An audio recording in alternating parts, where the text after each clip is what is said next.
Sa isang bansang puno ng ingay ng politika at kontrobersya, sino ang nagsasabi ng totoo? Sino ang nasa panig ng bayan? Welcome to Bayang Pinas, ang news channel na hindi takot maglatag ng katotohanan. Dito, pinag-uusapan natin ang mga isyong may kinalaman sa kinabukasan mo, politika, pamahalaan, at ang tunay na kalagayan ng ating bansa. Hindi kami bayad, hindi kami bulag. Sa Bayang Pinas, ang boses ng mamamayan ang tunay na headline. Kaya kung sawang-sawa ka na sa mga baluktot na impormasyon at scripted na kwento, dito ka na. Dito sa Bayang Pinas, tayo ang bantay at boses ng bayan. Kung gusto mong manatiling mulat at informed, don't forget to like, share, and most importantly, subscribe dahil sa panahon ngayon, ang kaalaman ay kapangyarihan. Ito ang Bayang Pinas, balitang totoo, pusong makabayan para sa sambayanang Pilipino. Tara na't alamin ang tunay na balita. Ng mga kabangagan. So, I hope totoong si Kiko Barzaga nandito, yung meow meow meow. So, ngayon mga kababayan, gusto ko kayong, I don't know kung lumabas na ito. Kasi I would like to thank AJ. I know, thank you sa information na ito. Kasi 'di ba ilang araw na pinag-uusapan, even hanggang ngayon po ay pinag-uusapan na pwedeng kasuhan itong si Master Sergeant Orly Guteza, na kung saan nagbigay siya ng nagbigay siya ng nanumpa siya sa Senado ng yung mga sinabi niya na si Martin Romualdez, si Ko, ay dineliveran niya ng pera galing sa Kabanambayan o galing nun sa flood control project. So ilang araw po yung pinag-uusapan since September 25 nung siya ay lumabas. Pilit siyang dinidiscredit. Pilit siyang binababoy. Tinatakot pa siya, di ba? At nag-release ng statement etong tignan natin. Okay. Ayan mga kababayan, nag-release ng statement itong si attorney. Okay, papakita ko lang to sa inyo. Itong si attorney, attorney, pangalan nito, Attorney Peachy Rose G. Espera. Nakikita nyo ba yan? Alright. Nakita nyo yung signature niya? Alright? Nakita nyo yung signature niya? Yung signature na yan, mga kababayan, kailangan natin dahan-dahan na intindihin natin. Ito yung kanyang signature nung nag-release siya ng statement. Ito ang basahin natin. Espera Law Office. Sabi niya dito, written confirmation within 24 hours from receipt of this letter that the foregoing actions have been taken. Please be advised. Wait a minute. Ito ba yan? Ito pala, sorry. Huli na pala yan. Ang sabi ito, Espera Law Office, demand for immediate takedown, correction of an FB post on a falsified document bearing my notarial name and signature. Ayan ang message niya. Dear Sir, Madam, I write in relation to the public publication on your official Facebook page on ABS-CBN News on or about September 25. Which featured a document entitled Sinumpaang Salaysay, signed by Afian Orly Regala Guteza, dated September 24 yung sworn statement, 2025, that was presented during a congressional hearing. Said document bears my name, notarial details, and signature, making it appears if I had notarized the same. Sabi niya, for the record, I categorically deny notarizing, signing, or participating in the preparation of said document. The signature and notarial details attributed to me are falsified and unauthorized. Okay? Wag na nating, ito, yung sabi niya, in view of the foregoing, I hereby demand the following, the immediate removal, takedown of the Facebook. Okay, huwag natin basahin yung mga, ang importante dito, mga palangga, ipapakita natin yung signature niya. Okay? Ito yung kinireklamo niya. Tignan nyo to Mga kababayan, ito po yung sinumpaang salaysay ni Orly Regala Guteza na sinabi niya na pinanotaryo niya. Tignan nyo yung kanyang ito ang pinresent sa Senate na ito daw ang kanyang signature. Tignan nyo nakikita nyo ba yan? Lalakihan ko. I wanna make sure nakikita nyo yung signature. Tandaan nyo yung mga mata ninyo. Linawan ninyo. So, okay. So, linawin po natin, yung pinapakita kong signature na yan daw po ay fake. According mismo dito kay Attorney Peachy Rose Espera. So, yung signature na po yan po yung naka-affix dyan sa sinumpaang salaysay ni Orly Guteza. Then, mga kababayan, dito sa ano na to, oops. Okay, sorry. Okay. Next, ito. Ngayon, ito yung letter. Ito yung letter ngayon ni attorney. Ba't ayaw lumaki? Teka, lakihan na natin. Okay, tignan nyo Yan ngayon yung letter niya noong September 25. Magkaiba nga naman, di ba? Tama ba ako? Screenshot nyo na to. Magkaiba nga naman. Okay? Paano natin malalaman kung nagsasabi ang abogado ng totoo? Okay? Kung siya ba ay binago niya ang kanyang signature. So mga kababayan, naghanap tayo ng mga previously na ninotarize ni Attorney Peachy Espera. Okay. Tandaan nyo nakita nyo na yung picture, yung ano na yan. So tatanggalin muna natin yan. Tatanggalin ko muna yan, mga kababayan. Okay? At tayo ngayon ay pupunta sa isang website na kung saan, okay, magugulat kayo, magugulantang kayo sa mga eksenang susunod. Okay. Here we go. Stop ko muna yan. Okay, pupunta tayo dito sa okay, ito. Alright.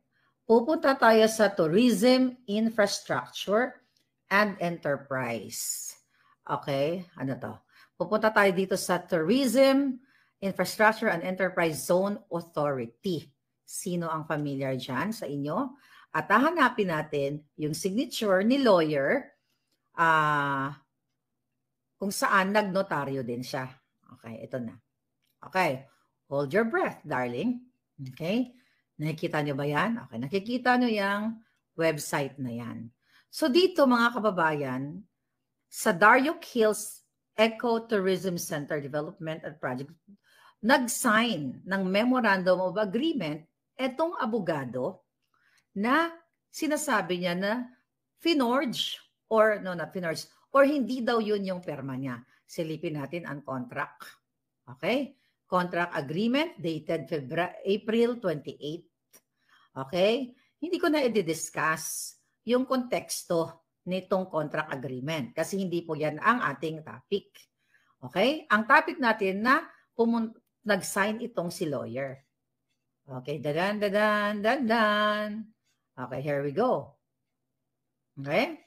Ito na. Now, mga kababayan, yan po. Sabi dito, ito, yung pumirma siya, in testimony whereof, I have hereunto set my hand and affixed my notarial seal on the date that at the place first above written. Ayan po ang perma. Okay? Yan ang perma dyan ni Attorney Rose Espera. Gagamit ako ng cellphone. Ay, hindi yun nakikita. Oh, sorry pangalangga. Hindi yun nakikita. Ba't ganyan? Sorry Wait a minute. Oh. Kasi napupunta siya sa ano. Sorry, napupunta siya sa sorry. So dito na lang sa phone mga kababayan. Napupunta pala siya sa ano, so hindi nyo nakikita. Okay, here we go. Dito ko na lang gagawin sa cellphone ko. Okay. Hold your breath. Dakdak ko ng dakdak, wala pala. Okay. Okay mga, sinin dito sa atin kanina. Okay. So dito sa ano na to, okay. Dito sa website na ito, okay, tiesa.gov.ph siya na. So may nag-send sa atin na kung saan pumirma, okay, pumirma ng contract agreement si lawyer, okay, ito po yung sinasabi ko kanina. Okay, ang pangalan ng lawyer, di ba, na pumirma ay si Attorney Peachy Rose G. Espera. So itong contract agreement na ito mga kababayan ay nasa website ng government website. So tignan ninyo. So meaning, ito, tignan nyo ang kanyang perma. Wait, nandiyan ba? Okay. Tignan nyo po, screenshot nyo. Yan ang perma ni Attorney Peachy Rose. So ang perma niya sa contract, sa, what's this? Ang perma niya dito sa contract agreement dito sa TIEZA, okay? TIEZA.gov.ph, mga kababayan. Okay, under dito sa Darioc Hills, ito. Wait. Ito yung pinakita ko sa inyo kanina. Okay, dyan po kinuha yan kahit tignan ninyo. Okay? So ngayon, huling-huli na siya, na nagsisinungaling siya, na binago niya yung signature niya. So kung ngayon mag-google kayo diyan, Google niyan. So pumirma siya po mga palangga, mga kababayan. Yan, the same signature. Okay? Tanggalin ko na yan Pinakita ko lang sa inyo para mapuntahan niyo yung website, para ma-verify ninyo at ma-fact-check niyo ako. So mga kababayan, yan ang perma niya. Okay, dalawa actually yung agreement na yan. Ngayon pupuntahan ko uli yung perma niya kay Guteza. Okay? Puntahan ko lang uli. Okay? Here. Na sinasabi niyang fake. Mga kababayan, paano naging fake yan? Sabi niya fake daw yan. Mamaya i-post ko po yan sa Facebook natin. Fake daw yan. So meaning, dapat siya yung kasuhan. Siya dapat ang madisbar. Kasi nung nag-release siya ng statement, here, nag-release siya, binago niya yung signature niya. Mga kababayan, yung putang inang lawyer na to, ayan po yung signature na dinidishonor niya, dinidiscredit niya yung kanyang notarial signature. So yan daw ang signature niya. Tapos ito ang pinresent ni Guteza na sinasabi nilang fake. Fake daw.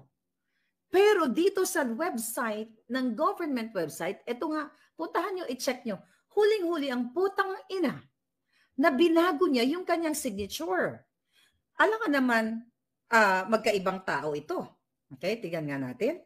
So kailangan siyang I will open both my cellphone para maipakita ko to sa inyo. Paliba, tayo kasi, hindi tayo ganun ka maraming tech. There we go. Okay. Ngayon. Okay. Okay, tignan ko ulit yung agreement Papakita ko ulit sa'yo, tanggalin na natin to. Huling-huli talaga ang gago. So ayan po yan TIEZA, ayan enter ko yung website. Bubuksan natin yung website. Tignan natin yung contract dito kanina. Dalawang contract, dalawang notary ang ginawa niya actually. Ito naman minsan tong natin, ang ating, what you call it? Ang ating, ayaw makisama. Ayaw mag-pull up. Okay? Mabagal. So dito na lang tayo, palibasa itong phone na to. Okay. So ulitin ko po ulit sa kaalaman ng lahat.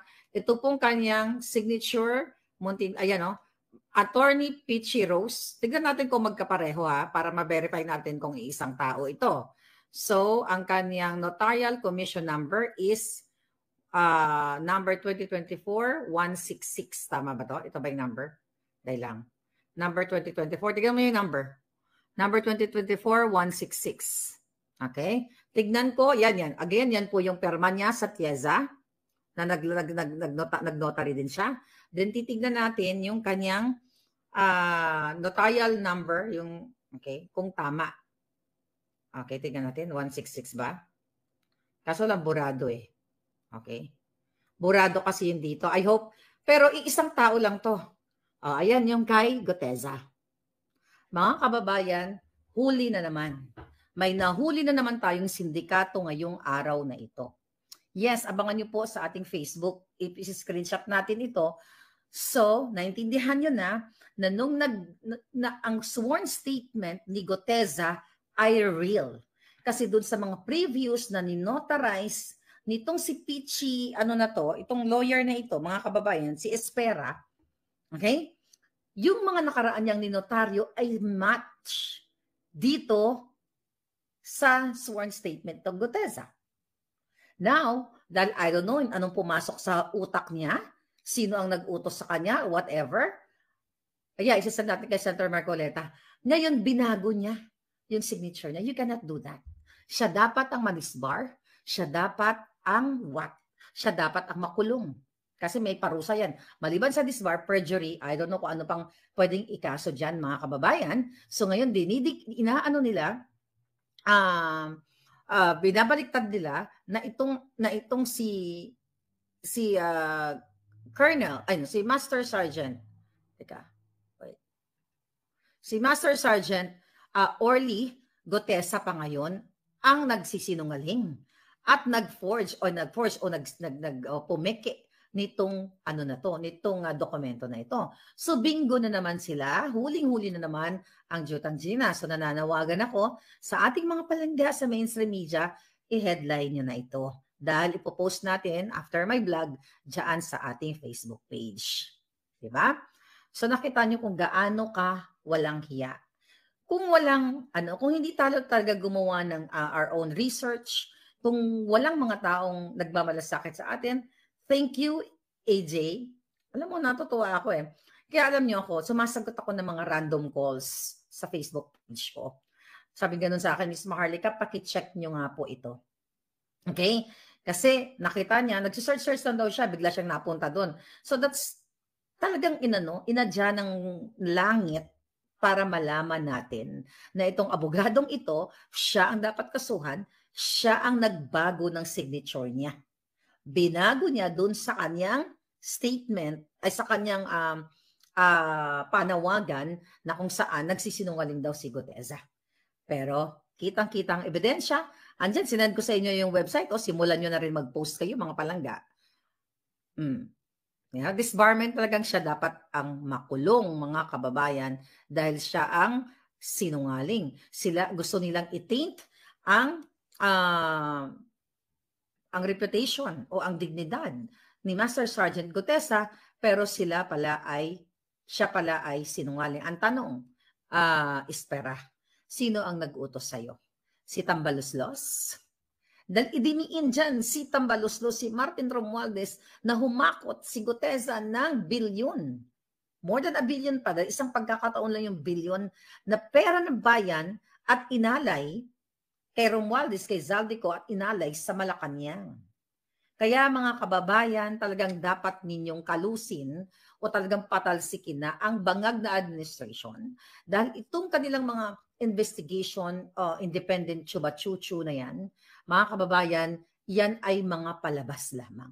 Dahil dito sa araw na ito, sa ipinakita nating signature, ay talagang nagsisinungaling siya.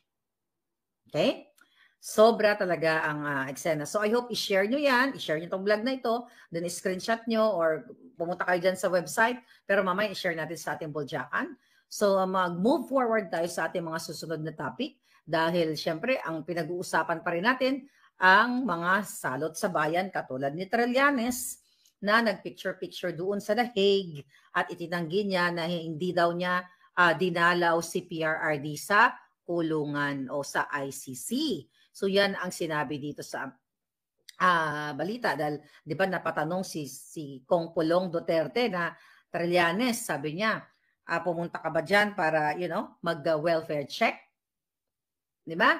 So ngayon mga kababayan, ang sabi ni Trillanes daw, hindi daw siya pumunta sa loob. So paano naman tayo maniniwala dahil magkakasabwat yan sila.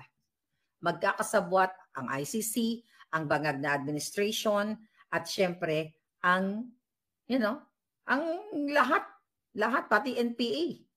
Mga kababayan. Tapos sasabihin itong gobyernong bangag. Okay? Na what? Imbestigahan natin, Tapos recently, nagkaroon ng pagpupush daw itong si Aimee. Diba? Si Aimee Babalu, si Aimee Bangag, di ba, na ituloy daw itong hearing dyan sa Senate Blue Ribbon Committee. Alright, tuloy-tuloy daw, dapat daw, sabi niya dito sa kanyang statement, I think kanina to, hindi naman nagtatapos sa flood control at nakikita natin na may mga testigo pa na nais pang magsalita at iyong unprogram pa na hindi pa natalakay. Tapos may foreign assisted pa na trillion nga. Naku, napakarami pa ng bitin, kaya nagtataka ako kapag nagsalita ako tungkol sa unprogram, parang pinipigil kami kasi aabot yun sa mas mataas kasi pataas ng pataas kasi ang tinutumbok Itong ulol na to, interview pala nito sa DZRH, pataas ng pataas. Yung kapatid mo ayaw mong tumbukin. Kasi sabi niya dito, ang balita, wala na raw blue ribbon. Tiklop na raw iyong investigasyon. Iyong announcement kagabi, sabi niya, nakakatawa nga Hindi na ako naniniwala dyan sa investigasyon na alam mo naman ang ending. Meron bang, sabi niya, mayroon bang sine na alam mo na ang ending? Saan naman ang suspense doon? Parang bawal umabot na lampas ni Zaldico. Hanggang doon lang, tapos pupukulan ka na. Ganyan-ganyan. Ay naku, ay mitigilan mo. Alam mo kapatid mo ang involved. Alam mo ang kapatid mo ang pumirma ng ng national ng budget na yan for the whole year. Kaya tigilan mo na yung mga drama-drama mo. 'Di ba? Kaya nga sabi ko sa inyo mga kababayan, kaninang umaga, nung kanilang hinakot ng madaling araw ang mga luxury cars ng mga Diskaya, dapat hinakot na rin nila lahat ng mga luxury cars ng mga kongresista. Okay, katulad ni Pimentel na may koleksyon ng mga kotse, katulad ni Abante, yung mga hayop na yan dahil magkakasabot silang lahat dyan. Pero si Diskaya lang kasi yun lang ang gusto nilang panagutin. Diba? Yun ang gusto nilang panagutin, ililis na naman kayo mga kababayan. So walang mangyayari dahil ang mga drama ng Malacanang ngayon, kailangan panagutin si Ko. Okay? Pero alam naman natin sino ang mastermind ng lahat ng ito. Again, ang mastermind ng lahat ng ito ay si Lisa Tanas, si Marcos Jr., ang protector at ang godfather, at kasama na rin sa pagplano nito ay si Tambaloslos, si Martin Romualdez. So kahit ano pang statement ng gobyernong bangag, mga kababayan, na kailangan yung flood control na yan. Dapat kailangan natin papanagot si Zaldico. No? Kaya nga sabi ni Pulong Duterte ngayong araw na ito, sabi niya, wag gawing props yung yung investigation. Sabi pa nga dito sa kanyang Facebook post, kung talagang seryoso ang gobyerno at mga independent agencies sa paglinis ng flood control projects, tigilan ang paggamit ng investigation bilang props para publicity. Exactly.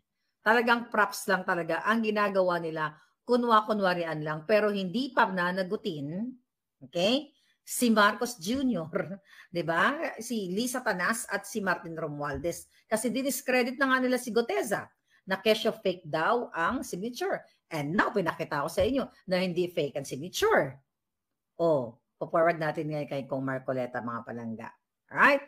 Tax evasion case versus government official. Contractor sa flood control, inahanda na ng BIR. Diyos ko, ang tatargetin lang naman nila dyan, yung hindi nila kaalyado o yung mga nilaglag nila. Alam naman natin, nakasabwat pa rin ng Bangag Administration ang BIR. Okay? Even itong, tawag dito, itong NBI na nagbigay-bigay ng statement, okay, na habulin nila si Garma pabalik sa Pilipinas, sila rin naman ang promotor niyan. Ginamit nila yan laban kay PRRD. So mga kababayan, sabi ko nga sa inyo, wag nyo nang tagalan kasi may mga may mga lumalabas na ng mga balita, lalo na dito kay Congressman Miao Miao, na mukhang mag-aalsa daw itong nagagalit na itong mga men and women in uniform. So ang tanong ko dito, talaga bang nagagalit kayo? Right?